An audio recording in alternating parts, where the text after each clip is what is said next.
Hello and welcome to Brand New Vegan. This is Chuck, and today we are making something I know you're going to like. We're making homemade fat-free cottage fries. These are very similar to my French fries, but they're round, and I bought this new crinkle cutter gizmo on Amazon, and they make the little ridges in there, and they just came out so good. So I know you're going to like it. Here we go. So I got some Yukon Golds. You could use Russage too. There's the little gizmo. And it was cheap. It was like 2 of those for $10. So I'll put a link down below so you can check it out. We're going to start by boiling some water. We're going to add a tablespoon of salt. No worries, we're going to rinse the potatoes after this so they're not going to be that salty. And then right here, we're just going to make a really simple spice mix. I got some garlic powder, onion powder, a little bit of salt, and a little bit of pepper, and some paprika. You could add chili powder if you wanted to. I'm using nutritional yeast. If you don't like that stuff, leave it out. Very simple. And then 2 tablespoons of cornmeal. That makes it gluten-free. I will tell you, I've tried breadcrumbs too, like panko, and they make them crispier that way. It's up to you. So here's how you use the little device. You just slice right down. You want it to be about 1/4 inch thick for the potato slices. And it was just so easy. They're easy to clean, easy to store.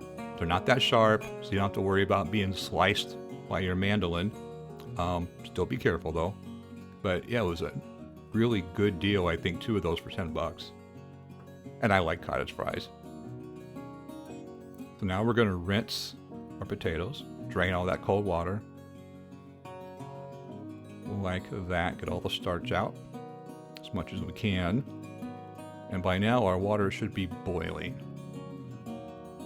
So we're going to add our potatoes.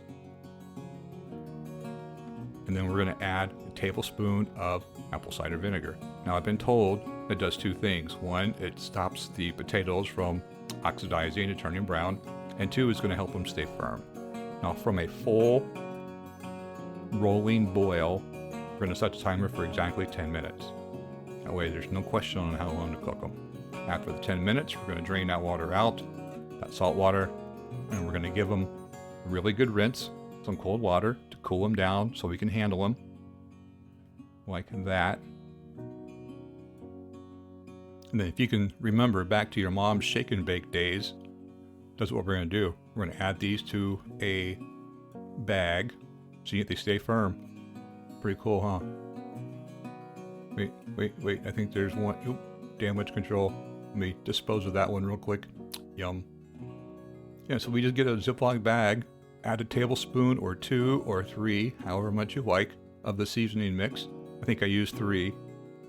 And the batch will make about enough seasoning for 2 batches of fries, so you can just save the rest for tomorrow or the next day or whatever. And then give them a good shake, put them down in your air fryer basket. You can also use your oven. I know it'll work with a convection oven. I'm pretty sure it'll work with a regular oven too. 425 is the temp, either on the air fryer or your oven. In the air fryer, we're going to set the timer for about 8 minutes. In the oven, I would go 20, 25 minutes, maybe 30. Just keep an eye on them. When they start to turn brown, you know they're done. And there we go, cottage fries. They are so good. Love the seasoning mix. I like that little breaded crunch that it adds. And there you go, cottage fries. So good. Hope you liked the video. If you do, be sure and give me a thumbs up and subscribe to the channel. I try to do a video every single week showing you how simple it is to eat plant-based. It's not that hard and it tastes amazing. So recipe is going to be in a link below. There'll be some Amazon links down there too for the things you see in the video that I use, the crinkle cut cutter and my air fryer. And yeah, until next week, this is Chuck from Brand New Vegan. Thanks for watching.